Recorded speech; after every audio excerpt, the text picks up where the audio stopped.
안녕하세요. 미국에서 살면서 미국만의 교통법규 또는 미국만의 교통법규에 대한 그 분위기에 대해서 가끔 영상을 올린 적이 있었는데 또 오늘 생각이 난 게 있어서 이렇게 영상을 찍습니다. 자, 첫 번째는 뭐냐면 지금은 제가 적응이 됐지만 처음에 운전을 했을 때, 미국에서 했을 때 허걱됐던 시스템인데요. 미국의 대도시는 모르겠어요. 미국에. 한국은 아마 없을 거예요, 아직. 그래서 말씀을 드리면, 한국에서는 이렇게 운전을 하다가, 뭐, 우회전도 그렇지만, 보통은 이렇게 운전을 하다가, 좌회전을 하는 경우에는, 보통은 삼거리나 사거리에서 교통신호등이 있어가지고, 거기에 맞춰서 좌회전을 하잖아요. 그쵸?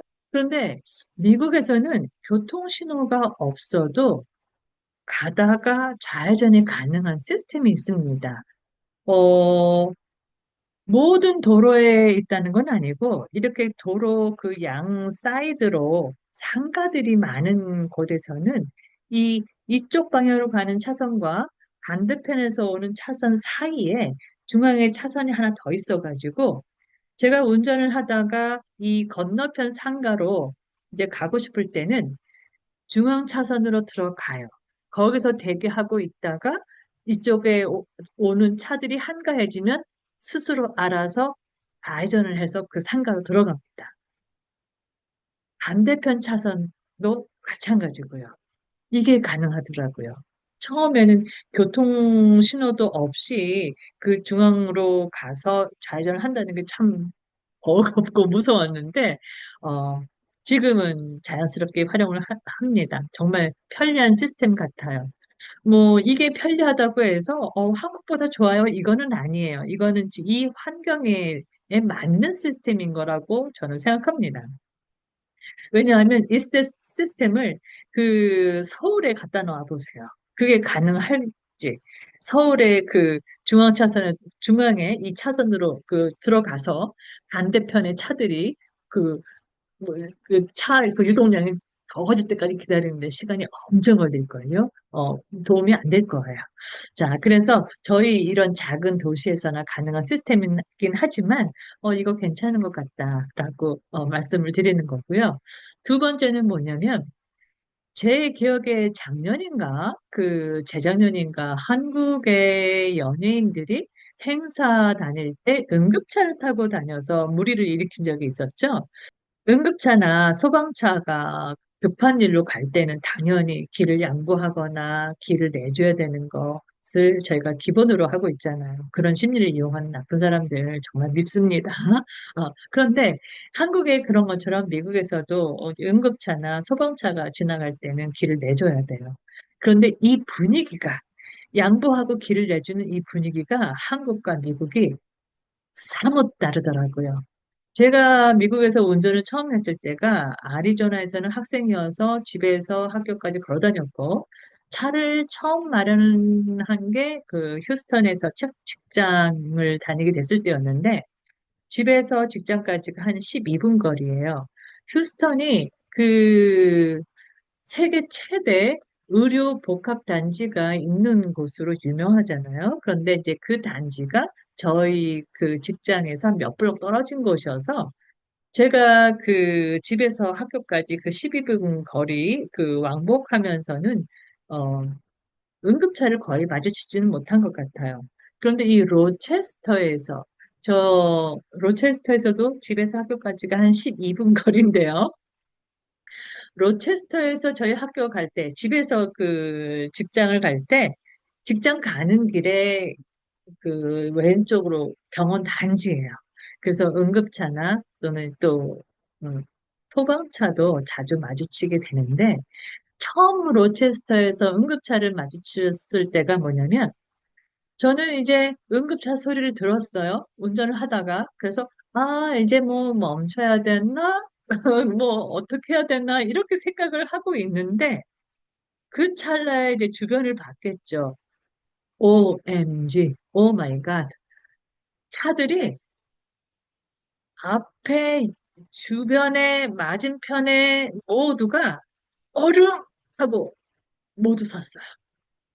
깜짝 놀랐어요. 진짜, 진짜 한마디로 얼음 이거예요.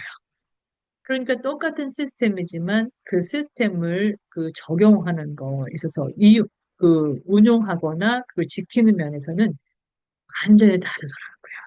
그래서 이런 거 정말 다른 걸 느꼈고 또 얘기하다 보니까 하나가 더 생각이 났네요.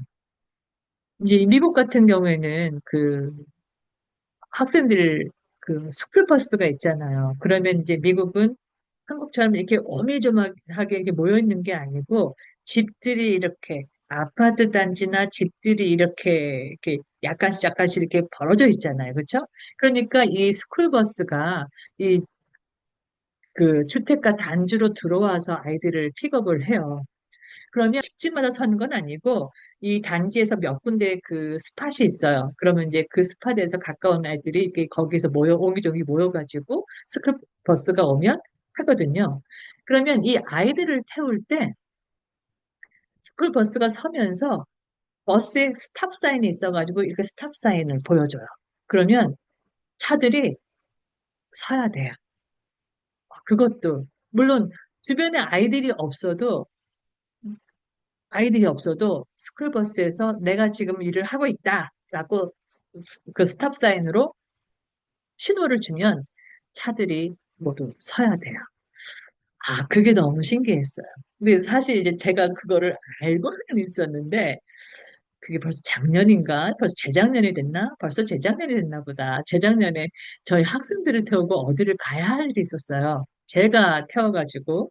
근데 제가 얼마나 신이 났겠습니까? 우리 애들을 태우고 이제 가니까 선생님하고 따로 있는 시간에 한국어 연습을 많이 해라 하면서 운전을 하면서 계속 얘기를 하다가 이 도로상에 이 주택가가 그 주택가만 있는 게 아니라 도로변도 집들이 있잖아요. 그 도로상에 스쿨버스가 정차가 되어 있었는데 제가 그걸 못 본 거예요. 스탑 사인까지도 이렇게 해놓고 정차되어 있었는데 그걸 못 보고 옆 차선에도 불구하고 지나간 거예요. 그러니까 제가 그거를 깨닫기 전에 우리 학생들이 선생님 스탑 사인이 있는데 선생님 지나갔어요. 그러면 난리가 난 거예요. 그래서 얼마나 부끄럽고 창피하고 그러든지, 저 깜짝 놀랐는데, 하여튼, 이게 바로 이 미국만의 이 교통법규, 규칙이 관련된 거, 이게 사는 환경이 다르다 보니까 다른 거, 물론 이제 제가 좀 부실해가지고 못 지켜서 우리 학생들한테 좀 물론 학생들이 뭐 그렇다고 해서 계속 저를 뭐 미워하거나 뭐 한 건 아니지만 하여튼 그런 경험을 했었습니다. 자, 오늘 영상은 여기까지 할게요. 이렇게 미국하고 한국하고 달라요. 그리고 교통법규 관련된 거 영상 또 보시면 뭐 관심 있는 분들 보시면 아, 또 이런 게 있구나 하고 아실 거예요. 오늘 영상은 여기까지. 감사합니다.